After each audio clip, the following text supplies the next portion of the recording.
É fim de ano, queremos arrumar a casa e organizar as coisas, não é assim? Se eu perguntasse, quem aqui pintou a casa? Tinha gente que ia levantar a mão. Quem aqui trocou móveis? Tinha gente que ia levantar a mão. Quem aqui decorou a casa? Tinha gente que ia levantar a mão. Quem aqui organizou as coisas? Tem gente que ia levantar a mão. Então, de tempos em tempos, e existe uma tradição no nosso meio, de que no final de ano, nós temos que organizar as coisas e arrumar a casa. Então esse é o nosso último culto de domingo de 2026. Diga aleluia. 25. Eu já estou em 2026. 2025. Agora, como é que funciona espiritualmente? Será que nós devemos também arrumar a casa e organizar as coisas? Como é que está a tua vida? Tua vida com você, tua vida com Deus, tua vida com os outros. Será que a gente não precisa arrumar e organizar? E olha que a gente foge disso, não é? A gente não quer nem arrumar e nem organizar. Por quê? Diga comigo, dá trabalho. E a gente não quer ter trabalho. E por incrível que pareça, desorganizar e bagunçar também dá trabalho, e muito trabalho. Dá dor de cabeça. Fora as consequências. Deus então, Ele quer que espiritualmente eu e você possa colocar em ordem a nossa vida, a nossa casa, o nosso trabalho, a nossa igreja. E não falo apenas de coisas. Eu falo principalmente de pessoas, amizades, relacionamentos, convívio social. Todos vocês sabem que eu estou num jejum de 3 dias e 3 noites, desde outubro. Semana sim, semana não, eu jejuo 3 dias seguidos. E esse tempo tem sido um tempo de busca, de entrega e de sacrifício. E Deus tem tratado muita coisa em mim. Uma das coisas que eu pedi a Deus foi que Ele me desse direcionamento pessoal. E uma outra coisa que eu pedi é que Ele me desse direcionamento ministerial. São duas coisas muito importantes para quem serve a Deus. Tem gente aqui que neste ano de 2025 orou e pediu para Deus.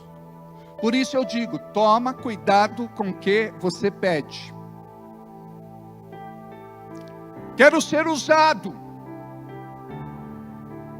Me coloco à brecha. Me capacita espiritualmente, com os dons espirituais. Tira de mim o que não te agrada. E você ora sem pensar naquilo que pode acontecer e vai acontecer. Porque esta é a oração que Deus quer que saia da nossa boca. Esta é a oração que Deus quer que eu e você faça. Só que nós achamos que esta oração não vai ter efeitos colaterais. E você pensa que Deus vai te poupar da dor e do sofrimento. E quando você vê alguém do nosso convívio passando pela dor e sofrimento, você não entende. Mas ela orou e pediu.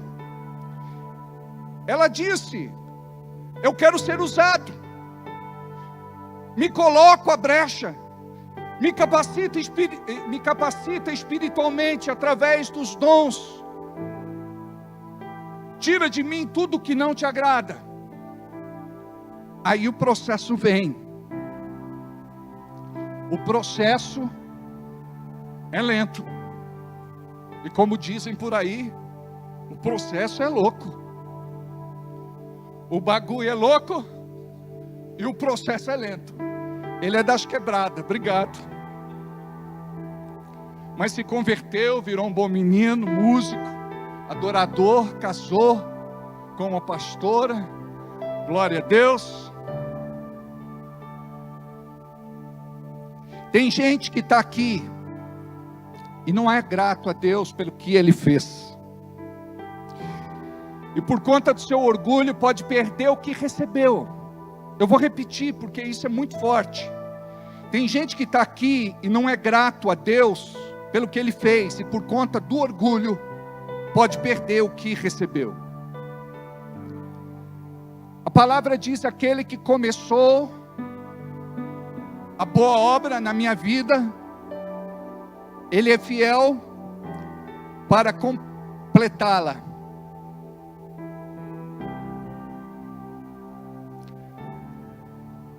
Aquele que começou a boa obra é fiel para terminá-la. Mas o orgulho retarda, anula, cancela, trava, interrompe a boa obra, tanto no seu começo, como no meio, como no fim. Imagina só, a boa obra ela pode ser interrompida, tanto no seu começo, tanto no meio, como no fim. O problema é que nós não sabemos se estamos no começo, no meio ou no final. A oração e jejum não tira você do deserto. Tem muita gente que pensa: eu vou orar e vou jejuar, porque a minha oração e o meu jejum vai me tirar do deserto. Eu quero te falar que a tua oração e o teu jejum vai te colocar no deserto. Você se lembra de Jesus? Ele se batiza e das águas ele é levado pelo Espírito Santo ao deserto. Até Jesus teve o seu deserto. Deserto é lugar de encontro com Deus. Por isso não despreze os teus desertos. Deserto é lugar de provação, mas é também lugar de promoção. O Senhor vai te graduar. O Senhor vai te exaltar. Você pensa que a oração e jejum vai te aproximar das pessoas, e muitas vezes a tua oração e jejum vai te afastar de tudo e de todos. Jesus ficou afastado de tudo e de todos durante 40 dias e 40 noites. E você lê isso em Mateus 4 e Lucas 4. Deus tem coisas que precisa falar com você em particular. Deus não vai abrir publicamente, mas Deus só vai falar com aqueles que entendem a importância do deserto, da solitude, do afastamento, do isolamento. A consagração, ela nos quebra, nos desmonta, nos desconstrói. Eu vou repetir: nos quebra, nos desmonta, nos desconstrói.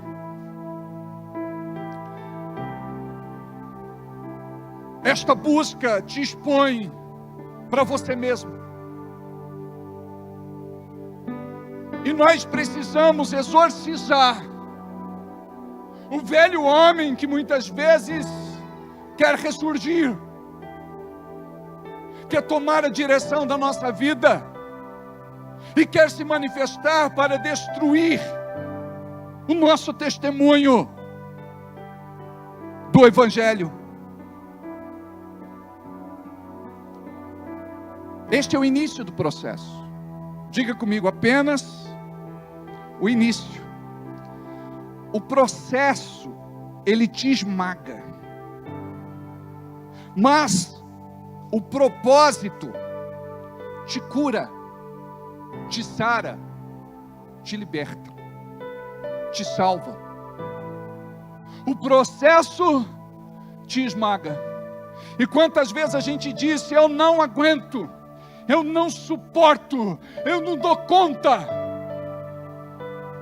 O processo, ele te esmaga. Mas o propósito te cura, te sara, te liberta e te salva.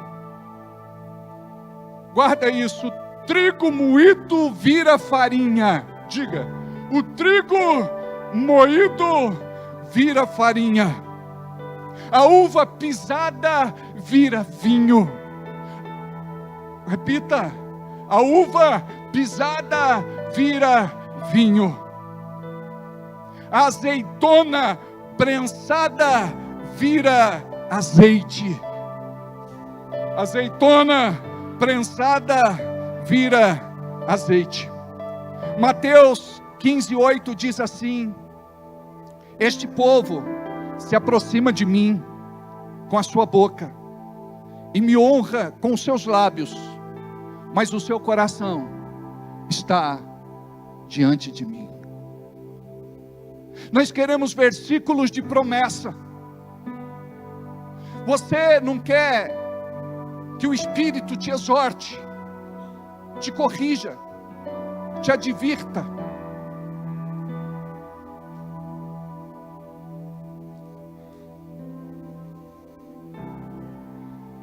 Nós queremos promessa. Tanto é que tem para vender e vende muito caixinha de promessa. A Bíblia diz que Deus corrige quem Ele ama. Então eu não sei se você já disse para Deus: Pai, pode me corrigir. Porque Deus não vai te corrigir para te matar, Ele vai te corrigir para salvar tua alma do inferno. Nós precisamos amar a correção vinda de Deus e não desprezar a correção que vem do Pai. A Bíblia diz que Deus corrige os filhos que ama. Amados,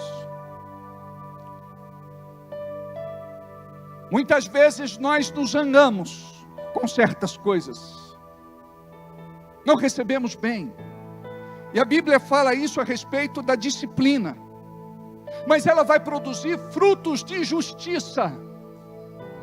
Você precisa permitir que Deus seja Pai na tua vida, que Deus te corrija, que Deus te forme, que Deus te leve a outro nível.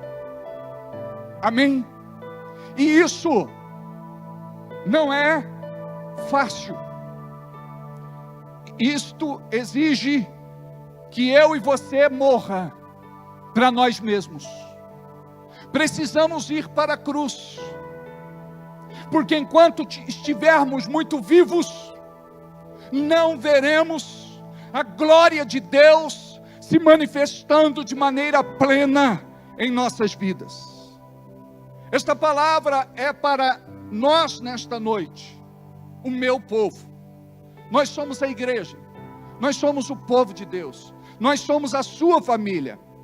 Este povo que se aproxima de mim, se aproxima apenas de boca e me honra com os seus lábios, mas o seu coração está longe de mim. Como é que você veio para este culto? Não podemos buscar a Deus da boca para fora, mas do coração para dentro. Nós vimos para cá com um propósito.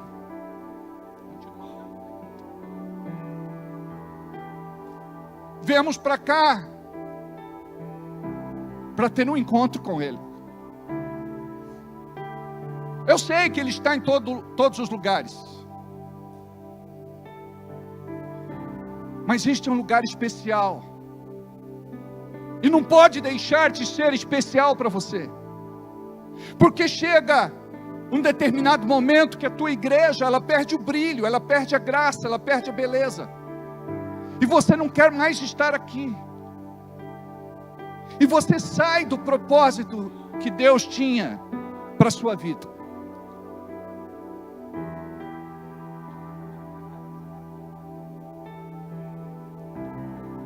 Precisamos ser tratados em nosso caráter, personalidade e temperamento. Para onde o nosso orgulho está nos levando?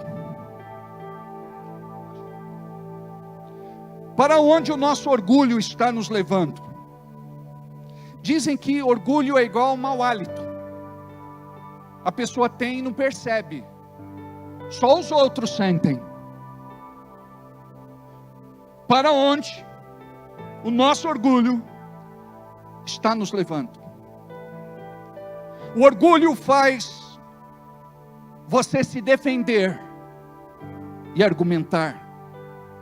O orgulho faz você atacar, acusar, apontar o dedo.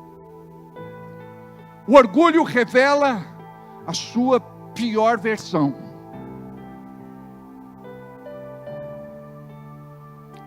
Não deixe o futuro repetir o seu passado. Diga comigo.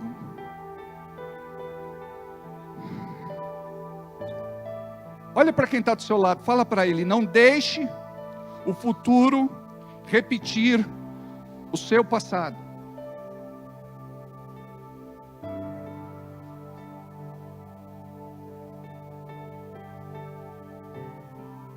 Não deixe o futuro repetir o seu passado. Você percebeu que a gente entra neste ciclo de assuntos intermináveis, discussões que não se encerram nunca. Em casa a gente briga, a gente sempre traz à baila, a gente sempre traz à tona as mesmas coisas de dias, semanas, meses e muitos anos atrás, porque a gente não se cura. Então sempre a gente bomba na mesma lição. Então não deixe o futuro repetir o seu passado. Vai acontecer tudo de novo, vai doer em dobro. Quem não muda, vai viver os mesmos problemas em lugares diferentes. Quem não muda, vai viver os mesmos problemas em lugares diferentes. Quem não muda, vai viver os mesmos problemas em lugares diferentes. Em relacionamentos diferentes, em casamentos diferentes, em sociedades, no trabalho, diferentes, em igrejas diferentes. Quem não muda vai viver os mesmos problemas em lugares diferentes. Como vai terminar nossa história? A gente simplesmente quer viver, como diz aquele hino: deixa a vida me levar, a vida leva eu. Mas a coisa não é assim. A tua vida, ela não pode estar na maré, na onda que pode arrebentar, nas pedras ou na areia. Você precisa permitir que Deus esteja no controle de tudo.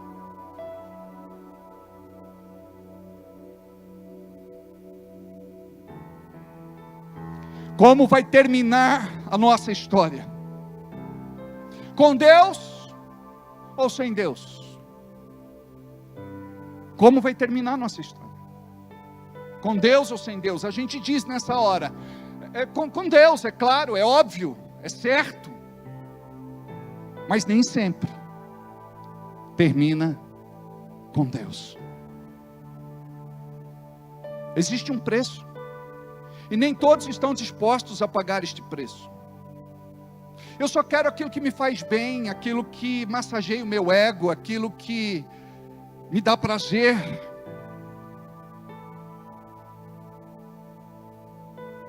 O que podemos evitar? Quais serão as consequências? Vamos continuar colecionando prejuízos, perdas, derrotas e frustrações?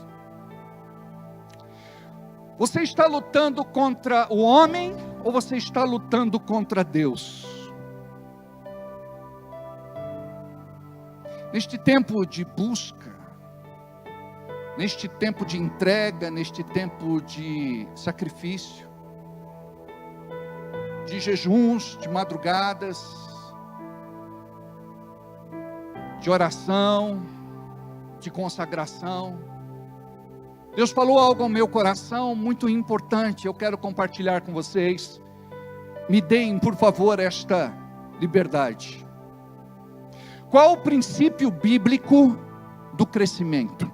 Vou perguntar de novo. Qual o princípio bíblico do crescimento?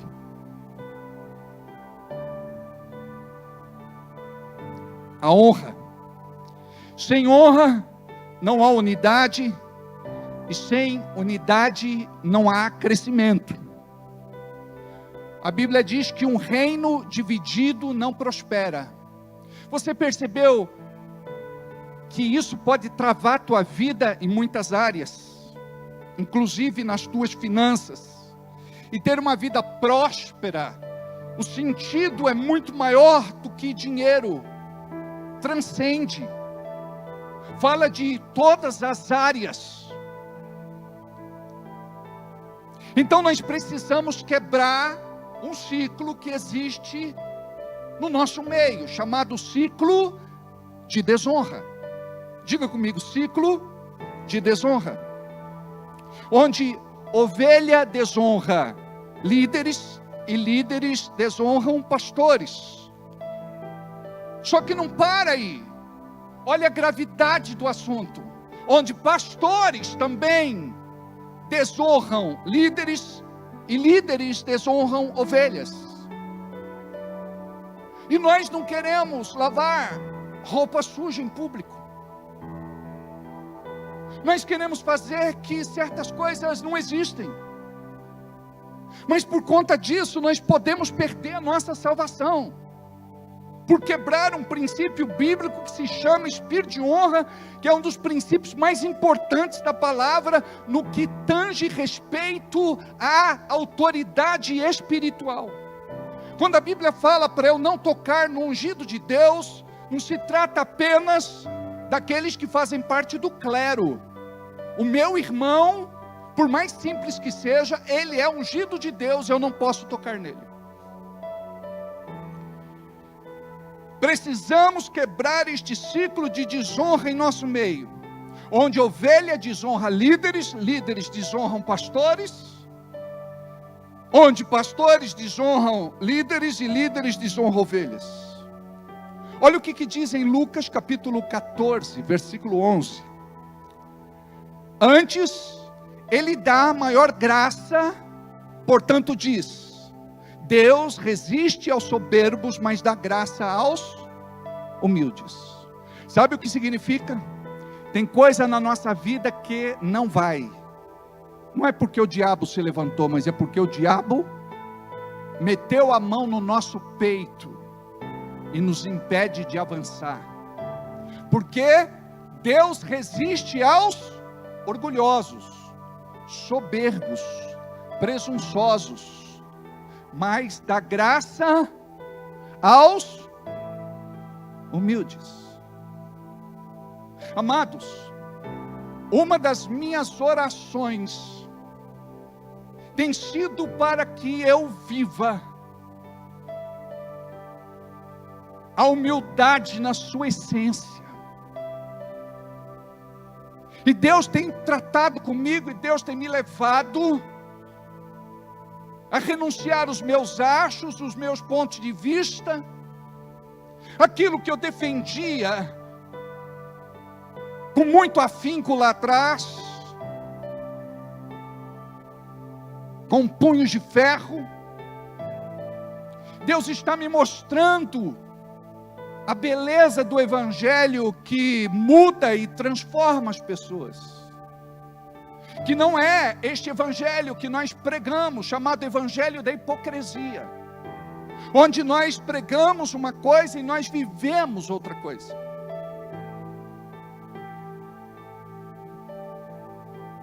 Tiago capítulo 4, versículo 6 diz assim: antes, ele dá maior graça, portanto diz, Deus resiste aos soberbos, mas dá graça aos humildes. Aqui Tiago 4, 6.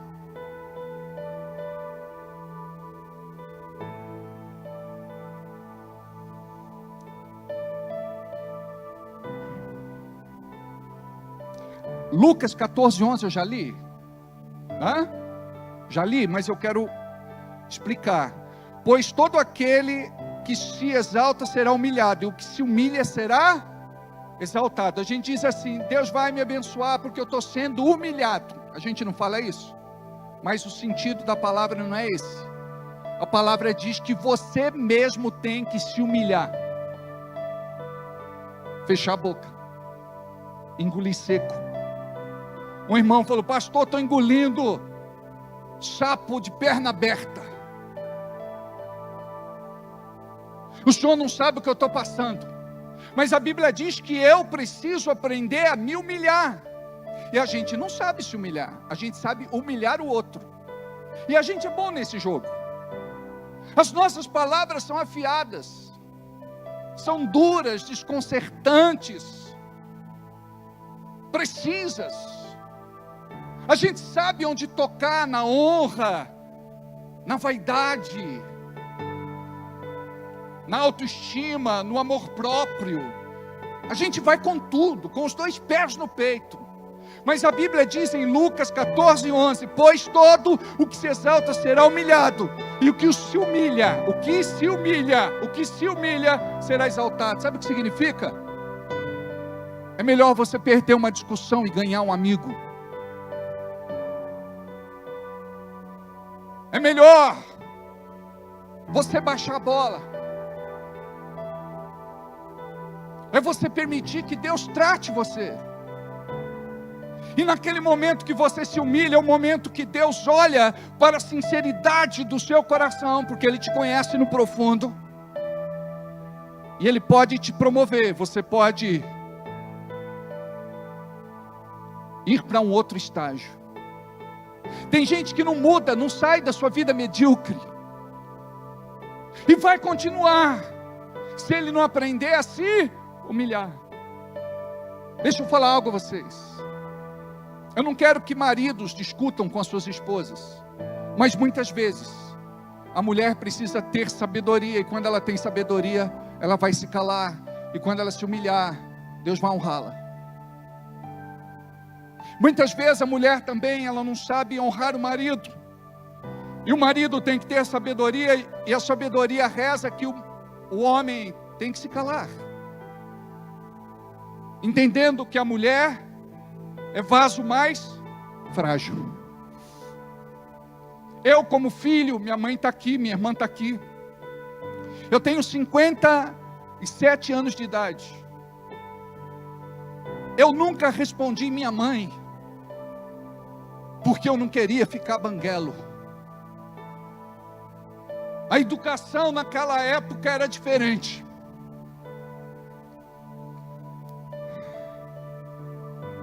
A geração de hoje não sabe o que é honrar.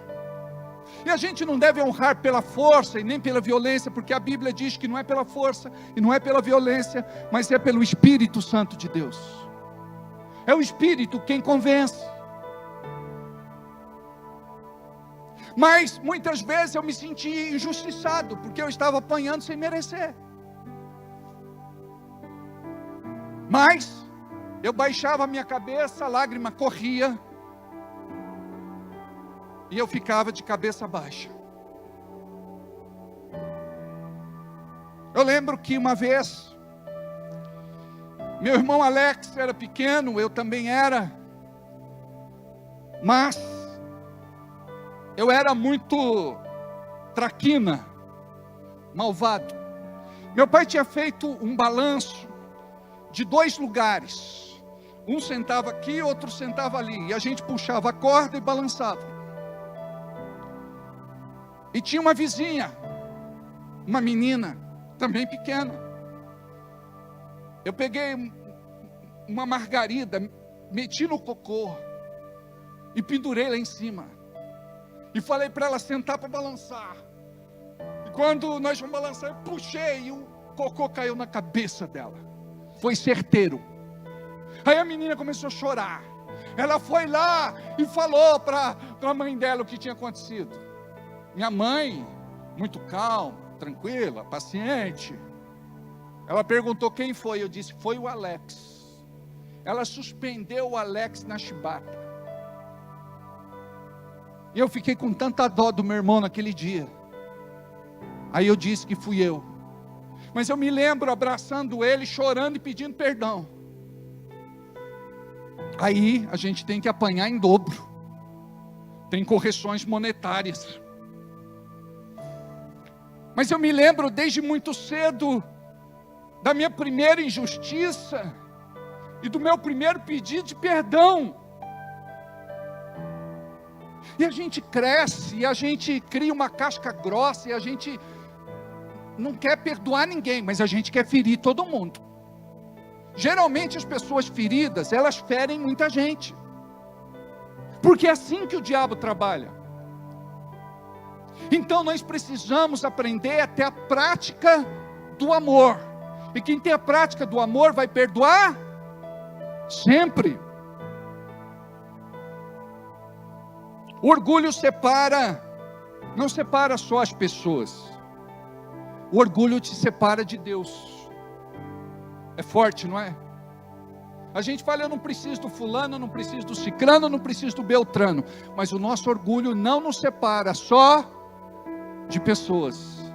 Nos separa também de Deus. Precisamos aprender a converter o nosso orgulho em humildade. Vai dar trabalho. Mas a carne vai ter que entrar na forma. Em nome de Jesus. Mateus capítulo 11, versículo 28 em diante diz assim: Vinde a mim, todos que estáis cansados, oprimidos e sobrecarregados, e eu vos aliviarei. Tomai sobre vós o meu jugo e aprendei de mim. Tomai sobre vós o meu jugo e aprendei de mim. O que acontece? Jesus, Ele quer que você aprenda com Ele a ter humildade. Tomai sobre vós o meu jugo e aprendei de mim, que sou manso e humilde de coração, e encontrareis descanso para as vossas almas, porque o meu jugo é suave e o meu fardo é leve.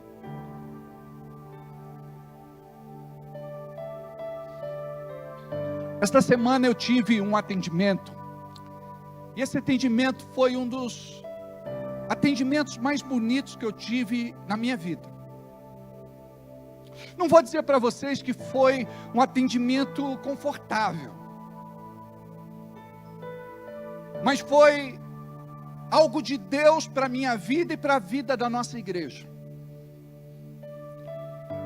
E a pessoa que conversou comigo, ela foi tão respeitosa, ela teve tanta sabedoria, que o seu amor me constrangeu, a ponto de nós pensarmos e repensarmos sobre que igreja nós somos, porque não podemos ser somente um ajuntamento de pessoas. Quando a gente canta, porque cantar é diferente de louvar e de adorar.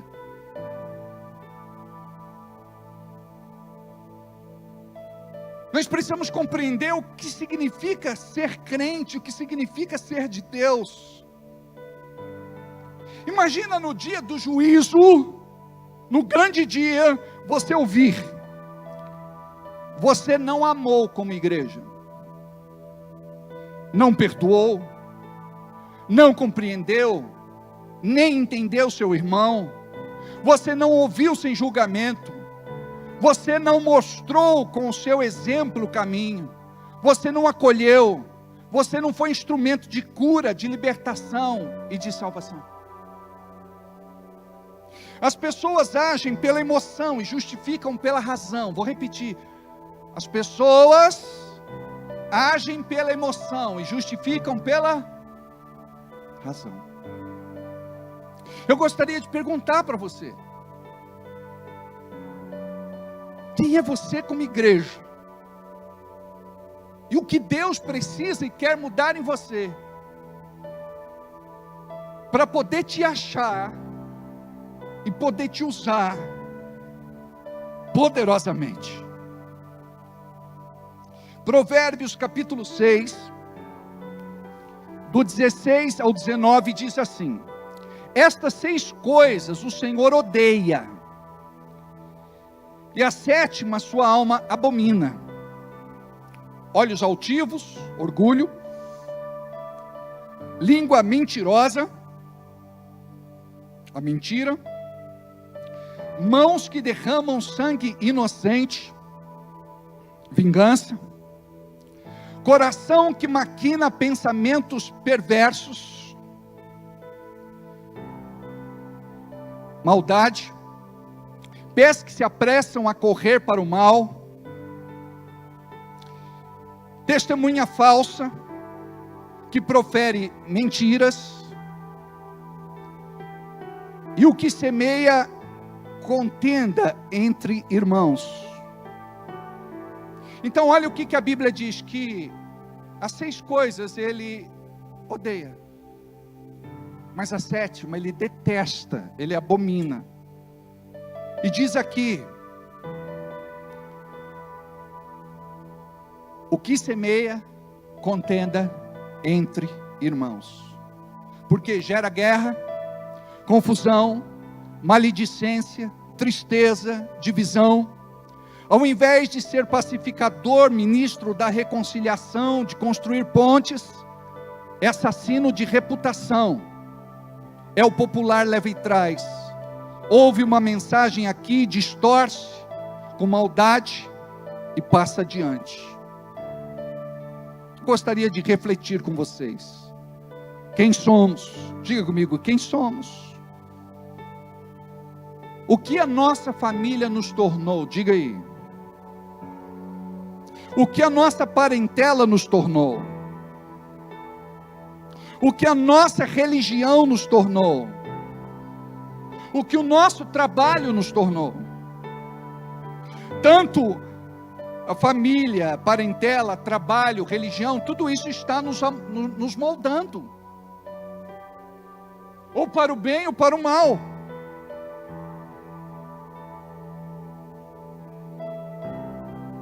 Nossas amizades, os lugares que frequentamos, as conversas que temos, as rodas, as mesas, seja um café, um almoço, uma pizza, o diabo quase sempre está presente.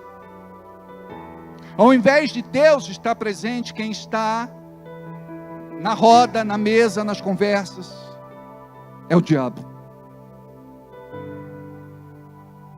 Todas as vezes que vocês estiverem conversando, pense: quem está influenciando esta conversa? É Deus ou o diabo, que é o pai da contenda, da mentira e do engano? Estas conversas têm nos deformado, têm nos marcado negativamente, têm adoecido profundamente a nossa alma, têm nos afastado de Deus, têm nos sufocado em nossa fé. Tem dado legalidade no reino espiritual, tem nos separado, amizades lindas de anos têm acabado, a bem-querência, o carinho, o respeito. Você não orou e nem vigiou, e o inimigo semeou no seu coração confusão, desconfiança, dúvidas e falta de perdão. Quando você se sentiu ameaçado, se defendeu, expôs o outro, falou da sua intimidade, anunciou todos os segredos que guardava com você, sem ética, sem pudor, sem bom senso, sem temor a Deus. Não pense que a cobrança não virá. Não pense que não terá prestação de contas. Nada passa impune, porque Deus é justo. E por ser justo, Deus faz justiça. Muita coisa está travada na nossa vida por causa da nossa língua e porque não perdoamos.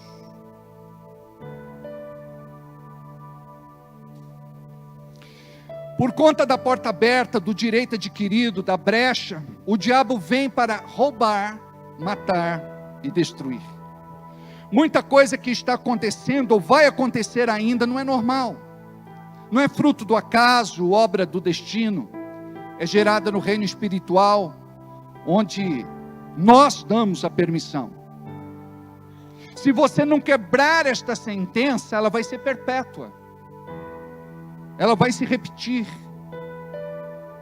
Algo que era tão simples virou uma doença grave, que exige tratamento com remédios fortíssimos, acompanhamento psicológico, psiquiátrico, porque você não dá conta. O que uma boa conversa, um desabafo, um abraço, um beijo sincero poderia resolver, debaixo da graça e do favor de Deus. E para justificar, você diz: não é tão simples assim. Você não está no meu lugar. Você não sabe o que eu estou passando. É mais fácil arrancar uma semente do que arrancar uma árvore, por conta da raiz. Você tem que pensar: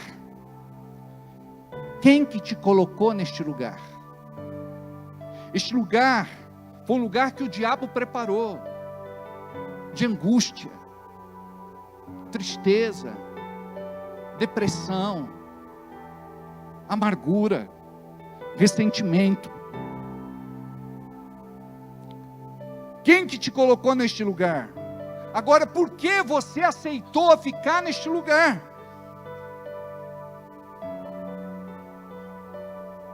E por que você aceitou esta condição? Você hoje não pode ser coadjuvante da tua história, figurante. Você tem que ser protagonista. Você precisa tomar as rédeas e tomar o controle de tudo. Esta influência do mal controla nossos pensamentos. Eu não confio mais, não vejo mais sinceridade, para mim não é mais a mesma coisa, parece que quebrou algo dentro de mim que não tem mais conserto. Diga comigo: apenas parece. O diabo é um ilusionista. Ele é um especialista em enganar pessoas. Por isso a pessoa se sente em pedaços, frangalhos, destruídas.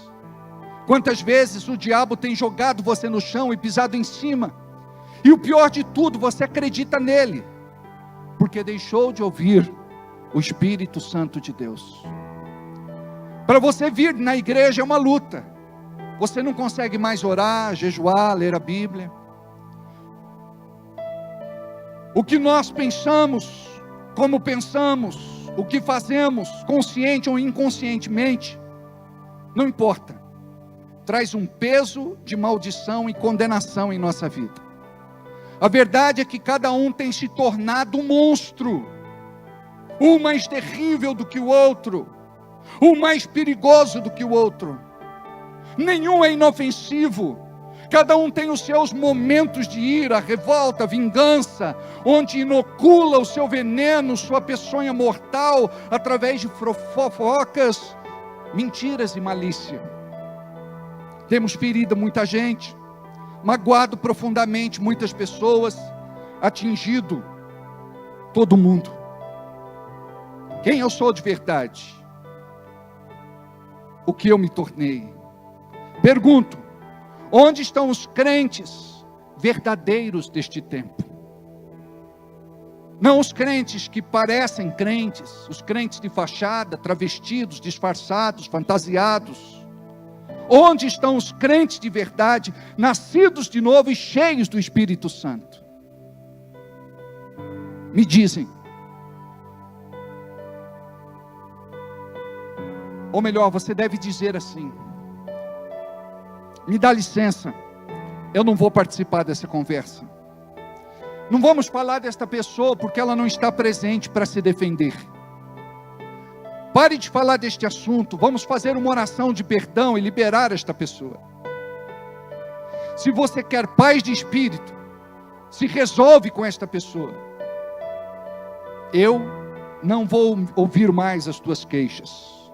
Seja sábio, pacífico, promotor de paz e de amor. O ministério de louvor pode subir.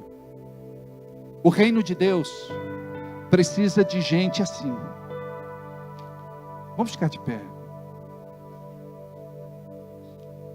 Eu não sei como você está no teu coração. Eu não sei como você está com seu marido, com sua esposa, com seus filhos. Eu não sei se o diabo está para entrar ou já entrou na sua casa. Mas eu sei o que ele quer fazer. Mas a decisão é nossa de impedir que o inferno se estabeleça ali. Nós podemos colocar toda a influência do mal para fora, para que o amor de Deus reine na nossa vida. Você não pode permitir que o diabo destrua a sua aliança com Deus, porque quando ele destrói sua aliança com Deus, tanto faz a sua aliança com a esposa ou com o marido. Você precisa valorizar o seu casamento. Não é fácil estar casado, mas a Bíblia diz: não é bom que o homem viva só, não é bom que a mulher viva só. Um precisa do outro. Pais não podem ficar distanciados dos filhos de mal. Este não pode ser o nosso tratamento cristão. Precisa haver diálogo, precisa haver conversa, precisa haver entendimento. Agora, antes de tudo, também precisa haver muita oração, jejum, encontrar Deus na sua palavra, porque falta muito isso na nossa casa, na nossa vida.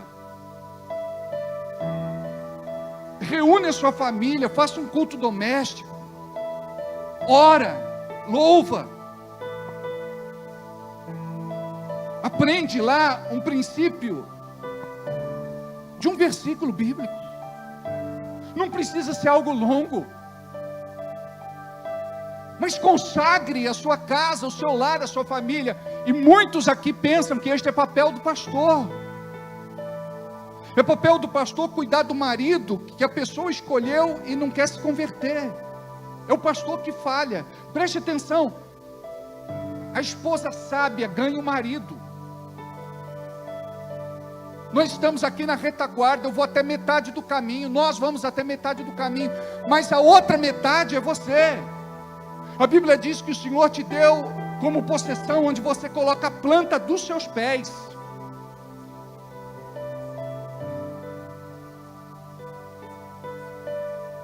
Convide Jesus hoje para entrar na sua casa. Porque quando tem briga, discussão, xingamento, bate-boca e todas as demais coisas, quem entra ali é o diabo. E amarra tudo, bagunça tudo, trava tudo. Este princípio se aplica também na nossa vida profissional, se aplica também na nossa vida social, e se aplica também na nossa vida de fé. Porque é aqui que o Senhor nos trata com amor. É aqui que o Senhor nos desnuda. É aqui que o Senhor nos humilha antes de nos promover. O que eu quero dizer para vocês, amados, é que nós precisamos nos amar. E nós estamos convivendo com pessoas que falham, que erram, que cometem deslizes, que tropeçam, que caem, que ficam caídas, que não têm forças para levantar. E nós temos sido juízes, nós apontamos o dedo, tanto faz como tanto fez, se esta pessoa vai para o mundo, se vai para o inferno, ou para qualquer outro lugar. Eu gostaria que nós orássemos hoje, pedíssemos com sinceridade, para Deus colocar no nosso coração amor pelo nosso irmão. Se o camarada não tem amor pela própria família, como que vai ter amor pelo irmão? Amor por um desconhecido. E nós precisamos orar, gente, e pedir: Deus, me ensina a amar, me ensina a perdoar, me ensina a ser um discípulo de Jesus neste tempo profético. Onde o irmão precisa de você, você não vai terminar de matá-lo. Você vai estender a mão, vai ser como o bom samaritano, vai curá-lo. É tempo da gente mudar os nossos pensamentos, sentimentos, palavras, comportamento, rodas, mesas, lugares de convivência. É tempo de agradarmos a Deus. É tempo de nos convertermos de verdade. É tempo da gente olhar para aquele irmão e dizer assim: eu poderia ter ajudado você, mas não ajudei. Eu podia estar mais próximo de você, mas eu não estive. Eu podia ter cuidado de você no teu luto, mas eu não cuidei. É tempo de você dizer: eu podia estar mais próximo quando você estava desempregado, mas eu fiz vista grossa, eu virei as costas. Eu podia ter te visitado quando você estava doente e não visitei. Eu podia ter te aconselhado na crise do teu casamento e não fiz. Eu podia ter feito mais, e como crente eu deixei de fazer. Amados, precisamos nos converter antes que seja tarde. Curva a sua cabeça, feche os teus olhos, diga comigo: Deus, hoje eu aprendi sobre humildade. Eu preciso aprender, com o exemplo de Jesus, a ser humilde, porque estou muito longe de ser. Eu me iro com facilidade, me irrito, falo coisas que não devo, palavras impensadas, depois eu me arrependo, mas eu não tenho como engolir as minhas palavras. Me perdoa pelo meu ímpeto, pelo meu caráter deformado, pela minha personalidade desconstruída, pelo meu temperamento forte. Me perdoa, porque eu não tenho sido o filho que o Senhor espera. A tua palavra não tem ocupado o meu coração. Eu não tenho conseguido orar, e muito menos vir para a tua igreja. Não permita que eu me perca.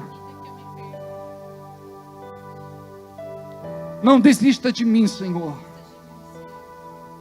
Cuida de mim, me ampara, me acolhe e me revela o Pai de amor que eu ainda não conheço, porque eu quero e preciso mudar, porque eu quero e preciso ser diferente. Deus, eu quero te pedir perdão, não só pelo mal que eu fiz, mas pelo bem que deixei de fazer, porque a tua palavra diz que também é pecado. Me perdoa, Pai, por tudo aquilo que eu tenho feito e que tem entristecido o teu Espírito Santo.